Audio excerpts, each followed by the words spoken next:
ខ្ញុំបាទជាមួយអ៊ីកំស្រីជាដំបូងសូមជម្រាបសួរបងប្អូនរួមជាតិពេញពិភពលោកជាពិសេសបងប្អូននៅក្នុងបណ្ដាញ Facebook និងបណ្ដាញ YouTube ទីគោរពនិងទីលើកប្រាប់អានលើកនេះខ្ញុំឆ្លើយតបទៅយាយកញ្ចាស់មុខងាប់ជាកម្ពុជាបីសាច់ក្បត់ជាតិបំរើអាបីសាច់សៀនុបំផ្លាញជាតិសម្រាប់ប្រជាជាតិខ្មែរយើងចំណុចហ្នឹងហើយអ្នកដែលពលឹងជាតិឲ្យបានស្លាប់ទៅអស់4-5លានអ្នកបានស្លាប់ហើយមករអើទៅមកលើខ្ញុំឲ្យមកយកពលឹងយាយកញ្ចាស់មុខងាប់ជាកម្ពុជាបីសាច់បំផ្លាញជាតិសម្រាប់ជាតិយើងឥឡូវនេះខ្ញុំនឹងបកនៅបញ្ហាសម្ដីថាតែយាយកញ្ចាស់មុខងាប់កម្ពុជាបីសាច់ក្បត់ជាតិយាយកញ្ចាស់ឯងឲ្យដឹងឲ្យច្បាស់លាស់អំពីបញ្ហាអ្នកណាជាចារកិច្ចរបស់យួននេះខ្ញុំនឹងបញ្ជាក់បង្ហាញឲ្យបានច្បាស់លាស់ឲ្យដឹងយាយកញ្ចាស់មុខងាប់ជាកម្ពុជាបីសាច់ក្បត់ជាតិឲ្យយល់ឲ្យបានច្បាស់លាស់ដូចតទៅបាទថ្ងៃនេះខ្ញុំមានរឿងដ៏សំខាន់ដែលខ្ញុំចង់ទប់ទល់បញ្ហារវាងខ្ញុំនិងលោកអ៊ីកំស្រីកន្លងមក Facebook ខ្ញុំបង្ហោះទៅដោយតែមានការដូចថាមន្ទិលសង្ស័យពីគាត់ដែលមានចម្ងល់ចង់សួរគាត់ព្រោះខ្ញុំគិតថាគាត់ជាមនុស្សម្នាក់ដែលគាត់បំពងសម្លេងថាគាត់ជាអ្នកស្នេហាជាតិស្រឡាញ់ជាតិចង់ការពារជាតិគឺកន្លងមកគាត់តែងតែនិយាយអញ្ចឹងដល់ឥឡូវនេះខ្ញុំស្ដាប់វីដេអូគាត់តមកទៀតហើយខ្ញុំសង្កេតទៅឃើញអ្វីដែលគាត់ធ្វើកន្លងមកនិងកំពុងតែធ្វើនេះគឺមិនមែនបានសេចក្តីថាគាត់នឹងជាអ្នកស្នេហាជាតិទេបងប្អូនសូមជួយពិចារណាហើយជួយស្ដាប់នៅវីដេអូដែលខ្ញុំបានបកអាក្រាតគាត់ម្ដងនេះគឺខ្ញុំសូមចោទគាត់ថាគាត់ជាចារកម្មយួនពេញទីតែម្ដងព្រោះថាខ្ញុំតាមដានគាត់យូរមកហើយខ្ញុំមិនហ៊ានថាព្រោះខ្ញុំគ្មានភស្តុតាងអ្វីច្បាស់លាស់ដល់ពេលឥឡូវនេះគឺខ្ញុំប្រកាសក្នុងចិត្តថាអៀងកំស្រីមិនមែនជាខ្មែរស្នេហាជាតិដូចគាត់ថាទេគឺខ្មែរក្បត់ជាតិគឺខ្មែរក្បត់ជាតិលក់ជាតិឲ្យយួនគឺគាត់ចារកម្មយួនពេញទីព្រោះថាខ្ញុំស្ដាប់វីដេអូគាត់មកហៅហែមកគាត់ចេញមកគឺគាត់មិនដែលនិយាយរឿងអីក្រៅពីរឿងគាត់ស្អប់ស្ដាច់ក្រៅពីរឿងគាត់ជេរស្ដាច់ប្រមាថស្ដាច់ហើយនឹងប្រឆាំងនឹងបកសង្គ្រោះជាតិខ្ញុំតាមដានយូរហើយប៉ុន្តែខ្ញុំឥឡូវបានបញ្ជាក់បង្ហាញឲ្យច្បាស់លាស់ហើយកញ្ចាស់មុខងាប់ជាកម្ពុជាបីសាច់ក្បត់ជាតិយាយកញ្ចាស់មុខងាប់ឯងនិយាយស្ដាប់ឲ្យបានច្បាស់លាស់ឥឡូវហ្នឹងហេតុអីបានមកខឹងអ៊ីកំស្រីខ្លាំងតែមែនទេហេតុអីបានមកចោទប្រកាន់ដល់អត់មានមូលដ្ឋាននិយាយអត់មានការពិតដោយឈោអីដោយសារខ្ញុំហ្នឹងជាអ្នកដែលកំតិចអាកម្ពុជាចោលក្បត់ជាតិបីសាច់បកបនកំពើហើយនឹងក្រមអារាជានិយមជាពិសេសអាបីសាច់សៀនុកញ្ចាស់មុខងាប់ជាកម្ពុជាបីសាច់ក្បត់ជាតិយាយកញ្ចាស់ឯងដែលគ្រប់គ្រងអាបីសាច់សៀនុហ្នឹងអានឹងហើយដែលរួមចំណែកក្បត់ជាតិក្បត់ប្រជាជាតិយើងទុកសោកវេទនាអ្នកដែលស្លាប់រាប់លានអ្នកវិនិច្ឆ័យកម្មហន្តរាយប្រទេសជាតិដែលបណ្ដាលមកពីអីគឺបណ្ដាលមកពីអាបីសាច់សៀនុរួមទាំងកម្ពុជាយាយកញ្ចាស់មុខងាប់យាយឯងហ្នឹងបានចូលរួមដើម្បីបំផ្លាញជាតិមកទល់សពថ្ងៃហើយកុំឲ្យមកតាំងខ្លួនឯងជាអ្នកដែលស្នេហាជាតិនេះជាយាយកញ្ចាស់មុខងាប់ជាកម្ពុជាក្បត់ជាតិកុំឲ្យមកលើកមកវាយប្រហារគេជាអ្នកស្នេហាជាតិពិតប្រាកដបែរជាមកវាយប្រហារគេមករិះគន់គេមកចោទប្រកាន់មកលើគេបើអ្នកឯងក្រិនបើអ្នកឯងលើកពីតិហេកចុះបញ្ចាំងមកតើគេក្បត់ជាតិនៅលើចំណុចអីតើគេសម្លាប់ជាតិនៅលើកន្លែងណាខ្លះអ្វីដែលខ្ញុំនិយាយហ្នឹងគឺអាបីសាច់សៀនុគឺវាសម្លាប់មនុស្សសម្លាប់ប្រជាជាតិយើងអស់4-5លានអ្នកហើយទឹកដីដែលត្រូវបាត់បង់គឺបណ្ដាលមកពីអាបីសាច់សៀនុនេះហើយដែលខ្ញុំចង់បញ្ជាក់បង្ហាញអ្វីដែលវិនិច្ឆ័យកម្មហន្តរាយទឹកដីដែលបាត់បង់មកទល់សពថ្ងៃគឺបណ្ដាលមកពីអាបីសាច់សៀនុហេតុអីបានកញ្ចាស់មុខងាប់ជាកម្ពុជាបីសាច់ក្បត់ជាតិយាយកញ្ចាស់ឯងកម្ពុជាយាយកញ្ចាស់ឯងសម្លាប់ជាតិមិនទាន់គ្រប់គ្រាន់ទៀតបានតែបន្តសម្លាប់ទុកឲ្យបំរើយួនសម្លាប់ខ្មែរបានអស់ចិត្តយាយកម្ពុជាក្បត់ជាតិកម្ពុជាយាយឯងក្បត់ជាតិក្បត់តាំងពីដូនតារហូតមកទល់មកយាយកញ្ចាស់ឯងមកទល់ឥឡូវនាំកូនចៅឲ្យក្បត់ជាតិបន្តទៀតយាយកញ្ចាស់មុខងាប់ពលឹងអ្នកស្នេហាជាតិកំពុងតែមករំថើនខ្ញុំថាមកយកពលឹងយាយកញ្ចាស់មុខងាប់ឯងឲ្យទៅជាដាច់ខាតដោយសារអីពលឹងអ្នកស្នេហាជាតិស្លាប់ទៅរងភាពអយុត្តិធម៌ដោយសារអាចជំនឿជឿទៅលើអាបីសាច់សៀនុនឹងហើយតែជួបនៅវិនិច្ឆ័យកម្មមហន្តរាយមកទល់សពថ្ងៃនេះខ្ញុំបញ្ជាក់ប្រាប់ឲ្យច្បាស់លាស់យាយកញ្ចាស់មុខងាប់ជាកម្ពុជាបីសាច់ក្បត់ជាតិឲ្យបានច្បាស់លាស់ហើយពីបញ្ហាមួយទៀតអ្នកឯងមកចោទខ្ញុំថាខ្ញុំនឹងជាចារកិច្ចយួនរយៈកាលកន្លងមកអ្នកដែលចោទខ្ញុំសិតតែក្រុមពួកយួនទាំងអស់សពថ្ងៃហ្នឹងអ្នកដែលចោទខ្ញុំមានពួកយួននៅស្រុកខ្មែរអាហ្នឹងមួយតែស្អប់ខ្ញុំទី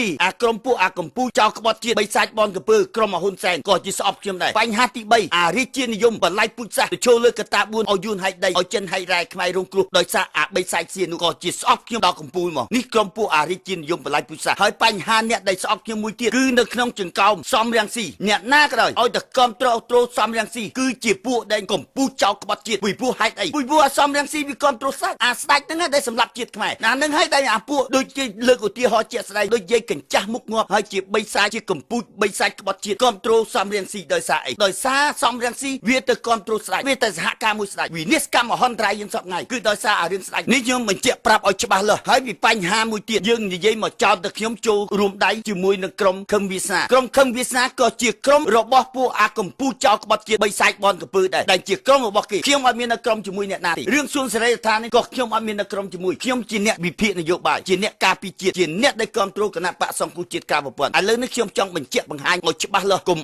្យអ្នកកាយាយកញ្ចាស់មុខងាប់ជាកម្ពុជាបីសាច់ក្បត់ជាតិយាយកញ្ចាស់អីស្រាប់ឲ្យបានច្បាស់លាស់អ្នកឯងកុំឲ្យមកមើលងាយអ្នកដែលគ្រប់គ្រងខ្ញុំហើយកុំឲ្យមកវាយប្រហារអ្នកគ្រប់គ្រងខ្ញុំអសោះពីព្រោះអ្នកគ្រប់គ្រងខ្ញុំគឺជាអ្នកដែលស្នេហាជាតិដល់ពិតគាត់យល់ពីអត្ថន័យនៃសង្គមយល់ពីវិបត្តិនៃប្រទេសជាតិយល់ពីបញ្ហាហៅថាអ្នកណាជាសត្រូវរបស់ខ្មែរពិតប្រាកដនេះដែលអ្នកគ្រប់គ្រងខ្ញុំគេឆ្លុះបញ្ចាំងគេបញ្ជាក់បង្ហាញគេមើលឃើញដល់ភាពច្បាស់លាស់បានគេមកគ្រប់គ្រងខ្ញុំមិនមែនដូចជាកម្ពុជាក្បត់ជាតិកម្ពុជាយាយកញ្ចាស់មុខងាប់ជាកម្ពុជាបីសាច់ក្បត់ជាតិដើម្បីគ្រប់គ្រងទៅលើទស្សនៈអារិជានិយមតែបល័យជាតិសាសហើយកុំឲ្យយកទស្សនៈខ្លួនឯងថាខ្លួនឯងហ្នឹងជាអ្នកមកស្នេហាជាតិអសោះនេះខ្ញុំបញ្ជាក់បង្ហាញឲ្យបានច្បាស់លាស់យាយកញ្ចាស់មុខងាប់ជាកម្ពុជាបីសាច់ក្បត់ជាតិនេះខ្ញុំបញ្ជាក់ឲ្យបានហើយបន្ទាប់មកទៀតខ្ញុំចង់និយាយថាអ្នកដែលស្អប់ខ្ញុំទី1គឺប្រជាជនយួននៅស្រុកខ្មែរថ្ងៃមុនបានទេមកខ្ញុំពួកអាប្រជាជនយួនដែលនៅស្រុកខ្មែរណាទេមកជេរខ្ញុំហេតុតែបានគេទេមកជេរខ្ញុំគេទេថាហេតុអីបានលោកអៀកឹមស្រេងឯងទៅញុះញង់ឲ្យខ្មែរស្អប់យួននៅស្រុកខ្មែរគេទេមកជេរអៀកឹមស្រេងមកពីព្រោះវាឥឡូវហ្នឹងសូម្បីតែប្រជាជនយួននៅស្រុកខ្មែរក៏គេស្អប់អៀកឹមស្រេងដែរហេតុអីពីព្រោះអៀកឹមស្រេងបានឆ្លុះបញ្ចាំងឲ្យឃើញថារដ្ឋសកម្មភាពនយោបាយគឺយួនយកទឹកដីខ្មែរហើយខ្ញុំនិយាយយ៉ាងម៉េចវិញទេបើវាបានមកសួរខ្ញុំថាអ្នកឯងគួរតែមើលឃើញខ្មែរកំពុងតែធ្វើបាបយួននៅស្រុកខ្មែរសម្បើមណាមកវាយមកធ្វើបាបមកគប់ផ្ទះសម្បែងឲ្យប្រជាជនយួនដែលនៅស្រុកខ្មែរហ្នឹងគេរងទុក្ខវេទនាហេតុអីបានអ្នកឯងមកនិយាយកកោកាយឲ្យរឿងនឹងផុសឡើងខ្ញុំបានប្រាប់ទៅវិញថាពីបញ្ហាហ្នឹងបើអ្នកឯងដឹងថាអ្វីដែលខ្មែរមិនពេញចិត្តឲ្យអ្នកឯងនៅហើយអ្នកឯងរួមមករស់នៅខុសច្បាប់អ្នកឯងគួរតែវិច្ចបង្វិចចេញទៅនៅស្រុកអ្នកឯងវិញទៅគុំអាហ្នឹងដែលខ្ញុំឆ្លើយតបអាហ្នឹងពួកអាក្រុមយួនដែលនៅស្រុកខ្មែរមួយចំនួនដែលមកនៅរស់នៅប្រទេសខ្មែរដែលខុសច្បាប់ហ្នឹងពួកហ្នឹងគឺស្អប់អៀកកំសែងដល់ឆ្អឹងអានេះចំណុចទី1ដែលយួនដែលស្អប់អៀកកំសែងអានេះខ្ញុំចង់បញ្ជាក់ប្រាប់យាយកញ្ចាស់មុខងាប់ជាបីសាយកំជាកម្ពុជាបីសាយក្បត់ជាតិយាយកញ្ចាស់អីឲ្យដឹងថាអ្នកដែលស្អប់អៀកកំសែងទី1គឺយួនទី2រីកពួកអាគណៈបកប្រជាជនជាពិសេសដែលខ្ញុំដាក់ងារឲ្យអាកម្ពុជាចោលក្បត់ជាតិបីសាយបនកំពើក្រុមពួកអាហ៊ុនសែនបំរើយួនសម្រាប់ខ្មែរនេះជាពួកហ្នឹងក៏ជាស្អប់អៀកកំសែងមួយដែរនេះខ្ញុំប្រាប់ឲ្យច្បាស់លាស់ស្អប់សិតតែស្អប់ដល់ឆ្អឹងហើយអាហ្នឹងបញ្ហាទី2បញ្ហាទី3អ្នកដែលស្អប់អៀកកំសែងខ្លាំងជាងគេគឺក្រុមពួកអាគ្រប់ត្រូលបីសាយសៀនុហេតុអីបានហៅថាគ្រប់ត្រូលពីព្រោះពួកវាហ្នឹងជាកម្ពុជាចោលក្បត់ជាតិសម្រាប់ប្រជាជាតិខ្លួនឯងប្រជាជាតិមានដំណាក់កាលថារំដោះ3ដងទៅលើកនេះហើយនៅតែមិនព្រមដោយសារយកអាជំនឿក្បត់ជាតិដោយជំនឿទៅជឿលើអាបីសាយសៀនុហ្នឹងឯងដែលប្រទេសជាតិយើងដែលបាត់បង់ទឹកដីមកទូនសពថ្ងៃរងទុក្ខវេទនាចំណាក់ចោលស្រុកគេសម្លាប់គេយកដីគេធ្វើបាបគ្រប់នីតិវិធីទាំងអស់ដែលគេសម្លាប់គ្មានចំណុចណាមួយដែលយើងអាចនឹងសើរើបានអ្វីដែលអៀកំសែងចង់ជំរុញឲ្យនយោបាយទៅសើរើបែរជាសើរើដោយសារអីដោយសារមានក្រុមដូចយាយកញ្ចាស់ជាកម្ពុជាបីសាយក្បត់ជាតិហ្នឹងមករៀបមកចោតប្រកាន់មកលើអៀកំសែងវិញថាជាចារកិច្ចយួនអ្នកដែលស្អប់យួនហ្នឹងគឺស្អប់អៀកំសែងរួចទៅហើយហេតុអីបានអៀកំសែងទៅជាចារកិច្ចយួនទៅវិញពីព្រោះវារោចំណុចខ្សោយរបស់អៀកំសែងមិនបានរោចំណុចខ្សោយដែលថាអៀកំសែងនៅខាងបកណាអៀកំសែងបានបញ្ជាក់ឲ្យបញ្ជាក់ទៀតអត់មានបកពួកទេអ្វីដែលធ្វើនយោបាយទី1វិភាគនយោបាយទី2ការពារជាតិទី3គ្រប់គ្រងគណៈបកសង្គ្រោះជាតិក្រៅប្រព័ន្ធនេះជានយោបាយដែលអៀកំសែងដើរអត់មានបកពួកពីព្រោះហេតុអីកាលណាអ្នកដែលគ្រប់គ្រងគណៈបកសង្គ្រោះជាតិមាន2មួយដែលគ្រប់គ្រងអាសំរងស៊ីទី2គឺអាសំរងស៊ីនាំជាតិយកទៅបំផ្លិចបំផ្លាញយកទៅចូលរួមគេហៅថានយោបាយត្រីកោណកន្លែងហ្នឹងហើយដែលអៀកំសែងចេញមុខមកវាយដោយសារអីដោយសារការពាររាល់បញ្ហាកុំឲ្យនយោបាយប្រទេសជាតិធ្លាក់ទៅដល់ភាពមហន្តរាយនេះបែរជាផ្ទុយទៅវិញគេកញ្ចាស់មុខងាប់ជាកម្ពុជាចោលក្បត់ជាតិបីសាយបំរើអាបីសាយសៀនុហើយមកចោតប្រកាន់មកលើខ្ញុំនេះកម្ពុជាយាយកញ្ចាស់មុខងាប់ឯងហ្នឹងជាកម្ពុជាដែលក្បត់ជាតិទាំងស្រុងមកហើយកុំឲ្យមកលិចមុខឲ្យសោះខ្ញុំប្រាប់ឲ្យច្បាស់អៀកំសែងពីថ្ងៃនេះទៅវាយយាយកញ្ចាស់ឯងវាយឲ្យដល់យាយកញ្ចាស់ឯងទៅយកទាំងពលឹងយាយកញ្ចាស់ឯងថែមទៀតពីព្រោះពលឹងអ្នកស្នេហាជាតិកំពុងតែមករន្ធើនមកលើឧត្តមដួងចិត្តខ្ញុំកំពុងតែយកថាអ្នកណាក៏ដោយឲ្យតែកាន់ជើងអាបីសាយសៀនុអ្នកនឹងហើយគឺអៀកំសែងត្រូវតែប្រើវិធីសាស្ត្រប្រើរឿងយកពលឹងយាយកញ្ចាស់ឯងឲ្យទល់តែបាននេះខ្ញុំប្រាប់ដេកឲ្យដេកព្រេខ្លួនឲ្យដេកងាប់ឲ្យស្រួលទៅនេះខ្ញុំបញ្ជាក់ប្រាប់យាយកញ្ចាស់មុខងាប់នេះជាកម្ពុជាចោលក្បត់ជាតិបីសាយបងកពើអានឹងបញ្ហាដែលខ្ញុំនិយាយទៅពួកអាគ្រប់ត្រូលអាបីសាយសៀនុ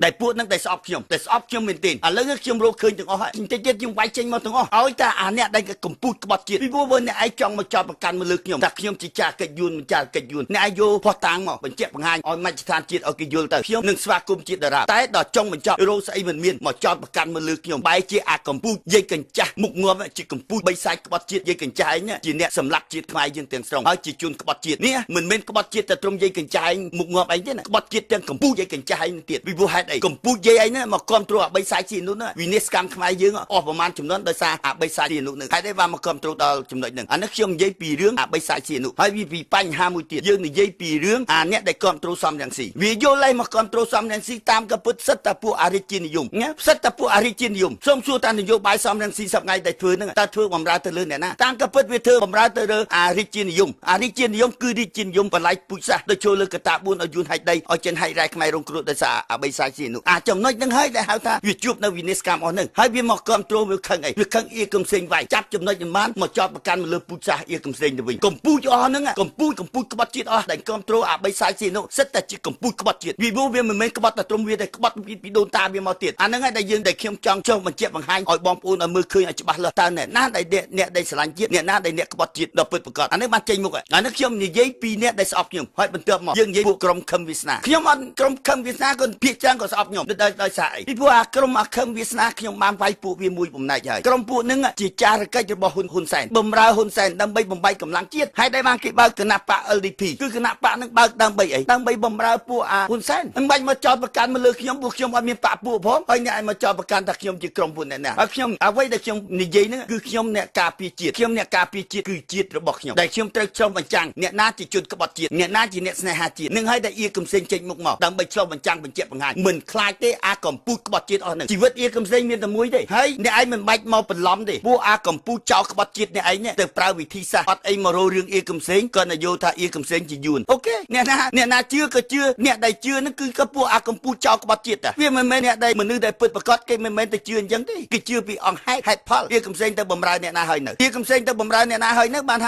ាមកចោទអៀកំសេងថាជាចារកិច្ចរបស់យួនអ្វីដែលធ្វើការចំណេញទៅលើអ្នកណាគឺចំណេញទៅលើជាតិយើងបែរជាអ្វីក៏ដោយដល់អ្វីដែលរោផោះតាមមិនឃើញយកម្ដាយអៀកំសេងយកមកចាប់ជាចំណាប់ខ្មាំងហើយចុះអ្នកដែលសម្លាប់ជាតិខ្មែរយើងហ្នឹងវាជាយួនអត់ទេអ្នកសម្លាប់ម្ដាយសំរងស៊ីយួនសុតមកម្ដាយសំរងស៊ីយួនសុតនាងមនិចគឺយួនសុតមកសីហាមនីក៏យួនបូរនីហ៊ុនសែនក៏យួនសិតតែយួនសុតទាំងអស់បើនិយាយពីបិសាចស៊ីនោះពុកវាយួនសុតម្ដាយវារួមនឹងមហាក្សត្រីកុសមមនីរតហ្នឹងគេហៅថាខ្មែរកាត់ចិនវានៅតែកូនចៅចិនដូចជាចំណុចហ្នឹងហើយដែលហៅថាច្បុកច្បល់ទាំងអស់ហើយអ្នកឯងទៅទទួលស្គាល់សិតតែពួកយួនហើយបែរជាមកចោតម្ដាយអៀកំសេងយួនហើយមកចោតអៀកំសេងយួនទៅវិញអ្វីដែលខ្ញុំនិយាយមកចាប់រោគកំហុសខ្ញុំមិនបានហើយមកចាប់ម្ដាយខ្ញុំមកធ្វើជាចំណាប់ខ្មាំងឥឡូវឲ្យបងប្អូនរួមជាតិយើងយកមកគិតមើលទៅតើវាមានផុសតាងកន្លែងណាឲ្យថាមកខ្ញុំនឹងជាយួនវាអត់មានឥឡូវយួនក៏ស្អប់ខ្ញុំទៀតឥឡូវណាយួននៅស្រុកខ្មែរថ្ងៃក៏ស្អប់ខ្ញុំចង់ស៊ីសាច់ខ្ញុំដល់ឆ្អឹងមកដោយសារអីទឹកសឹកខ្ញុំក៏កោកាយកុំឲ្យយួននៅស្រុកខ្មែរបានដល់អញ្ចឹងវាមករោរឿងខ្ញុំហើយខ្ញុំបានបញ្ជាក់ប្រាប់បើអ្នកឯងថាអ្នកឯងដឹងតែខ្មែរស្អប់អ្នកឯងអ្នកឯងគួរតែអ្នកឯងត្រូវតែវិ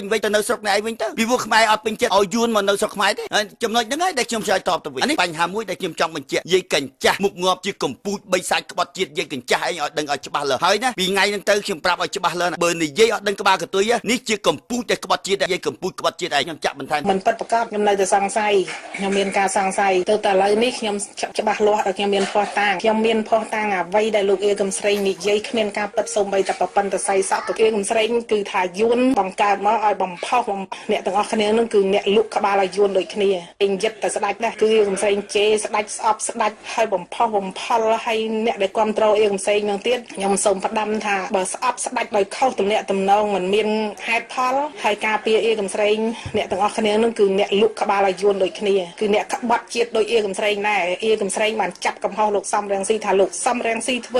ើនយោបាយឡាប់ឡាយប៉ែឡាយខុសខ្ញុំត្រូវតែចាប់កំហុសឥឡូវលោកអៀកំស្រីលោកឯងជាចារកម្មយួនអ្នកណាចាប់កំហុសលោកឯងបើលោកឯងក្បត់ជាតិអញ្ចឹងតែណាចាប់កំហុសលោកឯងក្បត់ជាតិធ្ងន់ណាស់លោកអៀកំស្រីដែលលោកនឹងហើយដែលខ្ញុំប្រាប់យាយកញ្ចាស់មុខងាប់ជាកម្ពុជាបីសាច់ក្បត់ជាតិយាយកញ្ចាស់អីស្ដាប់ខ្ញុំឲ្យបានច្បាស់លាស់ខ្ញុំប្រាប់កុំឲ្យមកចោតតែទ្រង់ខ្ញុំអត់អីទេតែអ្នកឯងកុំឲ្យមកចោតអ្នកដែលគ្រប់គ្រងខ្ញុំអសោះពីព្រោះអ្នកដែលគ្រប់គ្រងខ្ញុំសិតតែជាអ្នកស្នេហាជាតិដ៏ពិតប្រាកដគេមើលឃើញពីអបាយកលរបស់បីសាច់សៀនុជាបីសាច់បំផ្លាញជាតិជាពួកដែលក្រុមពួកយួនបំរើយួនសម្លាប់ខ្មែរចំណុចហ្នឹងហើយអ្នកដែលគ្រប់គ្រងខ្ញុំគេមើលឃើញច្បាស់ណាស់នៅការខ្សោបបញ្ចាំងគេបញ្ជាក់បង្ហាញនឹងគេយល់ពីសកម្មភាពនយោបាយនៅក្នុងប្រទេសអ្នកដែលគេស្នេហាជាតិពិតប្រាកដដែលខ្ញុំត្រូវតែចម្រាញ់ដោយសារអីចម្រាញ់អ្នកដែលគ្រប់គ្រងខ្ញុំគឺអ្នកណាក៏ឲ្យតែគ្រប់គ្រងខ្ញុំគឺអ្នកហ្នឹងគឺស្នេហាជាតិដ៏ពិតប្រាកដពីព្រោះហេតុអីពីព្រោះខ្ញុំមិនមែនជាអ្នកក្បត់ជាតិពីព្រោះអ្នកដែលស្អប់ខ្ញុំដូចខ្ញុំបាននិយាយពីដើមដំបូងហើយអ្នកដែលស្អប់ខ្ញុំគឺច្រើនណាស់ដោយសារអីរួមទាំងដែលហៅថាយាយកញ្ចាស់មុខងាប់ជាកម្ពុជាបី សាច់ក្បត់ជាតិយាយកញ្ចាស់អីហ្នឹងដែលទៅគ្រប់គ្រងអាសំរាំងស៊ីវាយកនយោបាយយកទៅចោះចូលជាមួយនឹងនយោបាយត្រីកោណដែលបំផ្លិចបំផ្លាញជាតិដែលយើងមិនអាចនឹងរំដោះជាតិបានដោយសារអីដោយសារនយោបាយរបស់អាបីសាច់សៀនុហ្នឹងគេហៅថាបង្រួបបង្រួមហ្នឹងហើយបានមកយើងអស់ទឹកដីមកដល់សពថ្ងៃដោយសារអីកោះត្រល់ទុកស្ពងដែនគេសម្លាប់ប្រជាជាតិគេធ្វើបាបគេវាយគេកំទេចដូចជាគ្មានអ្នកណាចេញមកដើម្បីមកជួយជាតិយើងទេរួមទាំងអាសំរាំងស៊ីហ្នឹងហើយជាពិសេសអាសំរាំងស៊ីទៀតសោតចេះតែបង្កបញ្ហាសកម្មភាពរុញឲ្យមានបញ្ហាទាំងអស់តែអត់មានដំណោះស្រាយទេដល់តែចុងបញ្ចប់បានតែចូលរួមនៅមរណទុក្ខតែដំណោះស្រាយពីទុក្ខអត់មានទេតែចូលរួមនៅមរណទុក្ខអត់ទៅនៅការដោះស្រាយទៅដល់វិបត្តិសង្គមជាតិយើងមើលឃើញអ្នកដែលស្លាប់ដោយសារអ្នកណាក៏ស្លាប់ដោយសារអាសំរាំងស៊ីទៅកកោកាយអស់ហ្នឹងបែរជាចុងបញ្ចប់វាអត់ថាទៅធ្វើបាតកម្មដើម្បីឲ្យអាហ៊ុនសែនហ្នឹងទៅតែរកដំណោះស្រាយឲ្យទៅក្នុងក្រសួងយុតិធម៌ឲ្យគេទៅរកដំណោះស្រាយវាអត់នាំគ្នាធ្វើបាតកម្មទេវានាំគ្នាទៅចូលរួមមរណទុក្ខយកអីយកលុយយកទៅចូលគេទៅហើយចុងបញ្ចប់វាសល់ពេលវាដើរលេងវាសល់ពេលវាដើររើសម្រាមវាសល់ពេលវាដើរទៅបង្ហាញថាអូនៃសមុទ្រយើងស្អាតណាស់ចុះអាទុកសោកវេទនាដែលគេធ្វើបាបតែគេវាយគេកំទេចគេបំផ្លាញរាល់សប្ថ្ងៃហ្នឹងហេតុអីបានវាមើលអត់ឃើញហើយរឿងនេះមិនមែនជាទូនាទីវាទេអារឿងទៅហៅថាការសម្អាតនៃសមុទ្រឬក៏ដើរទៅផ្សព្វផ្សាយស្រះស្រែអំបិលឲ្យគេអាហ្នឹងមិនមែនជាទូនាទីរបស់វាទេអ្វីជាទូនាទីព្រោះអាសំរាំងស៊ីហ្នឹងត្រូវតែរកឲ្យដំណោះស្រាយជាតិប្រជាជាតិកំពុងរងទុក្ខវេទនាទុក្ខសោកគ្រប់បំណែកប្រជាពលរដ្ឋគេត្រូវគេសម្លាប់គេបាញ់គេយកដីហើយគេកំទេចផ្ទះសម្បែងគេដុតផ្ទះសម្បែងនេះជាទូនាទីរបស់សំរាំងស៊ីយើង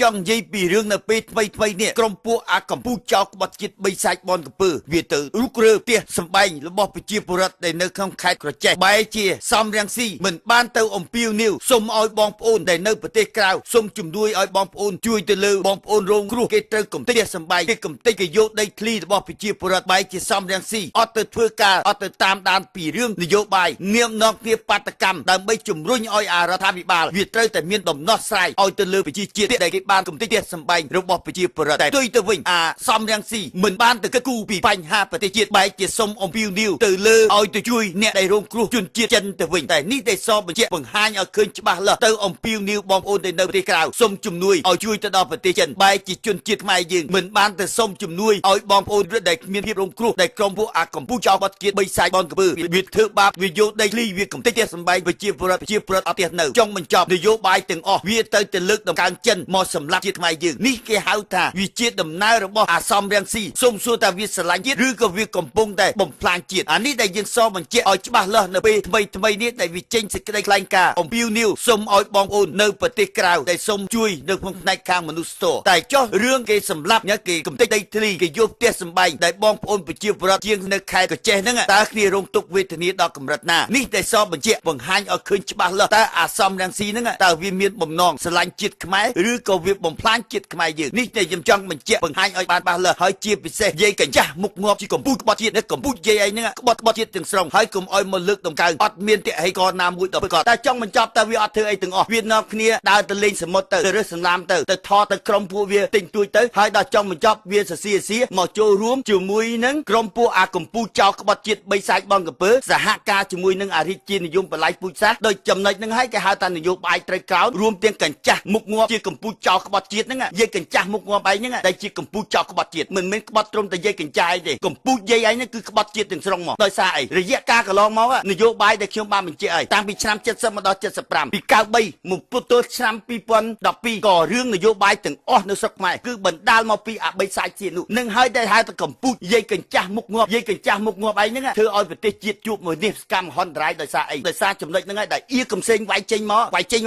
កមុខគឺកញ្ចាស់មុខងាប់ឯងហ្នឹងដែលធ្វើឲ្យសង្គមជាតិជួបនៅភាពវិនិច្ឆ័យកម្មហន្តរាយហើយកុំឲ្យមកយល់លេសមកចោតប្រកាន់ទៅលើថាអ្នកដែលគ្រប់គ្រងខ្ញុំសិតតែជាអ្នកក្បត់ជាតិអ្នកគ្រប់គ្រងខ្ញុំគឺជាអ្នកដែលស្នេហាជាតិពិតប្រាកដនឹងហើយដែលខ្ញុំចម្រាញ់ចេញមកពីព្រោះហេតុអីរដ្ឋសកម្មភាពនយោបាយអ្វីដែលខ្ញុំនិយាយគឺគេបានមើលឃើញគេជាភាពយុត្តិធម៌ហើយជាអង្គចៅក្រមមួយដ៏ពិតប្រាកដអ្វីដែលហៅថាគេបានឆ្លុះបញ្ចាំងបញ្ជាក់បង្ហាញនៅក្នុងសង្គមជាតិឲ្យបានច្បាស់លាស់ណារវាងខុសនិងត្រូវតែវាខុសពីយាយកញ្ចាស់មុខងាប់ជាកម្ពុជាបីសាច់បត់ជាតិបំគ្រប់គ្រងអាបីសាច់សៀនុអានឹងហើយដែលប្រជាជាតិពលឹងអ្នកស្នេហាជាតិកំពុងតែរំមករំខានខ្ញុំឲ្យមកយកពលឹងរបស់យាយកញ្ចាស់មុខងាប់ឯងនឹងឲ្យទល់តែបាននេះខ្ញុំបញ្ជាក់ឲ្យបានច្បាស់លាស់ហើយខ្ញុំចាក់បន្ថែមទៀតអំពីរឿងដែលយាយកញ្ចាស់ឯងកុំឲ្យមកដើរចោតគេចោតឯងហើយនិយាយពីរឿងដែលខ្ញុំទំនាក់ទំនងជាមួយនឹងអ្នកស្រីសាមអូកហើយនឹងអ្នកអង្គម្ចាស់នរោត្តមសរាមរិនដែលអ្នកអង្គម្ចាស់ចេញមកដើម្បីឆ្លុះបញ្ចាំងបញ្ជាក់បង្ហាញឲ្យបានច្បាស់លាស់អំពីអ្នកណាជាសត្រូវរបស់ខ្មែរដ៏ពិតប្រាកដអាសៀនុនឹងវាជាអ្នកណា ណាគឺវាជាកម្ពុជាអាសឹមវ៉ានេះខ្ញុំបញ្ជាក់បង្ហាញឲ្យបានច្បាស់លាស់ពីរឿងអាកម្ពុជាសឹមវ៉ាហើយសូមបងប្អូនរងចាំស្ដាប់ភាគទី